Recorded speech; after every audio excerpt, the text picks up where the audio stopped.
Synopsis. The giant wild domesticated pig is dead, is lying by the side of Highway 40, near some oil fields and the all-you-can-eat buffet at the Pow Wow restaurant and lounge. Different machines to kill different beings. 100% natural raccoon urine to cover your tracks. Is the rabbit shit still wet? Do you notice the dirt patch where the jack rolled around? To hunt is to be twisted together with other creatures, fully embedded in landscape. I don't really buy it, but I feel it. The GPS won't stop beeping. I'm klutzy and terrified.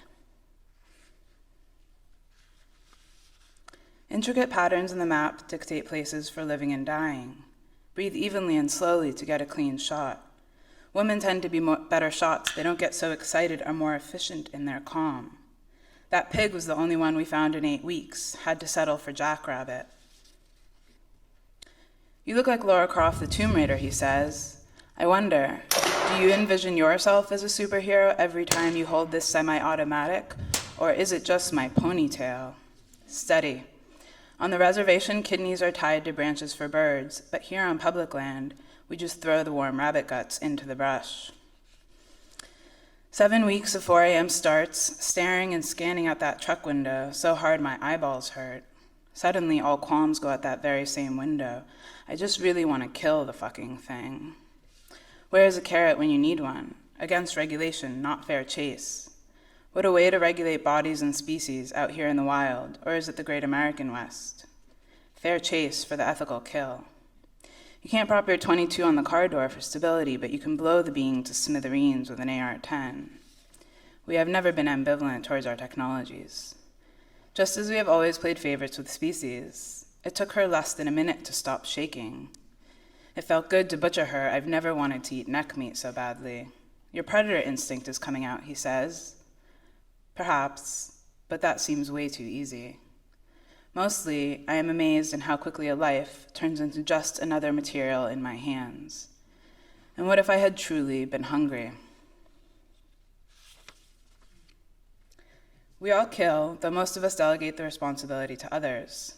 So what do I learn from bleeding the mammal with my own hand? I did not have to kill this rabbit to survive, and yet all of the alternatives carry their own burden of designating who lives and who dies and how. As Donna Haraway writes, neither human exceptionalism nor the oneness of all things can come to the rescue. We develop reasons and commitments and live with the consequences. Survival Trilogy, my creative capital project, asks questions about the consequences of our commitments through the juxtaposition of 3 narratives of survival: 1 rabbit, an entire species of fish, and an agricultural system. The footage you've seen here is from the first, hunting and eating a lone jackrabbit in the desert of the American Southwest. The second is set in the Arctic aboard a commercial fishing trawler. What happens to the killing of beings when scaled to a global market and thrust through the industrial machine? How do notions of survival change when the species is not mammal, the kill is not personal, and the region highly regulated? The final narrative takes place in the myth of the future. Pollination problems are old news, but what I'm after is the human response to this eco-apocalypse. In China, pesticides took out the bees 3 decades ago, and humans have been pollinating ever since. Survival is not always bloody. At Harvard, engineers are developing intelligent swarms of pollinating drone bees, folding the namesake back in on itself. These narratives are physical, intimate, and personal. I expose by inserting my physical and social body as an artist, a woman, a city human. Filming with DSLRs and GoPros, I document with machines, but also with handmade processes that serve as reactions, embodiments, and refuges to what I am doing. Survival Trilogy is an exploration of life and death, destruction and sustenance, labor and pleasure, and the inherent contradiction and impermanence of things. Linking the narratives are key questions. What are the truths of living and dying in a world of interdependent species? How does scale, technological systems, climate change, and extraction economies affect the balance of lives? Where do our myths of creatures and landscapes fit in? Survival Trilogy will culminate in a series of 2D, 3D, and video works, and life and death dinners.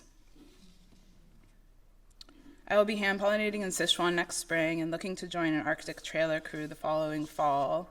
The final trilogy is not going to be ready till 2017, but I'm interested in exhibiting components sooner. What I'm looking for are venues to present the work, galleries and museum spaces, although I'm also interested in film festivals and public installations. Thank you.